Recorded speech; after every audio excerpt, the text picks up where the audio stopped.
Good morning, 6th standard. So, after a long time, we're back to our books once again. So, most of you all had done a real good job with the writing. So, good job done, all of you. As usual, you'll always do well.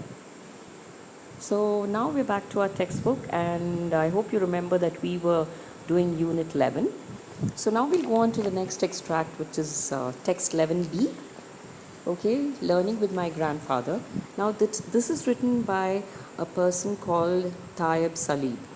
Now he's not alive anymore, but he was from the country of Sudan, which is a country in Africa. He was born in 1929 and he passed away in 2009. And he's supposed to be one of the greatest authors of Sudan. Okay, and he's written many books. One of these books is A Handful of Dates, from which we have this extract. Okay, so now we'll read the extract together. It's relatively simple to understand. There are a couple of difficult words which, of course, I'll give you the meaning of, and then the exercises after that, we'll do those together. Okay, so open your textbook to page 138. Text 11b, Learning with my grandfather. This is a boy's reflection on his relationship with his grandfather while growing up in Sudan. Now, I'm sure you have memories too of being with your grandparents, which I'm sure are very special to you. I must have been very young at the time. While I don't remember exactly how old I was, I do remember that when people saw me with my grandfather, they would pat me on the head and give my cheek a pinch. I'm sure some of you have experienced that, right? When you're going out with your grandparents, they'll pat you on your head, or people will pinch you on your cheek. Things they didn't do to my grandfather. Obviously not, because he's an elderly person. The strange thing was that I never used to go out with my grandfather.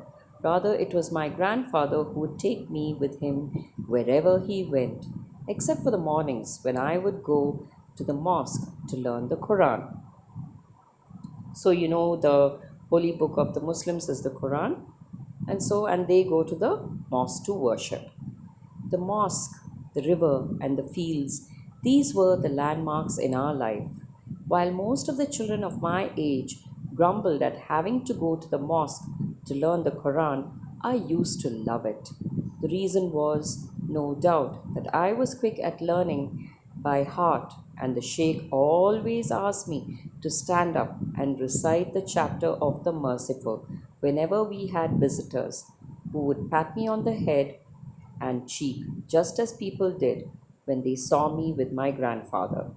So here you see that the second patting which he's getting is appreciation for the work that he did, whereas the first pat that he's being given is because people are showing a little affection to him, and maybe trying to get into the grandfather's good books too by patting the grandson on the head, right? So they tell you that he's very good at memorizing from the Quran, and he loves doing that.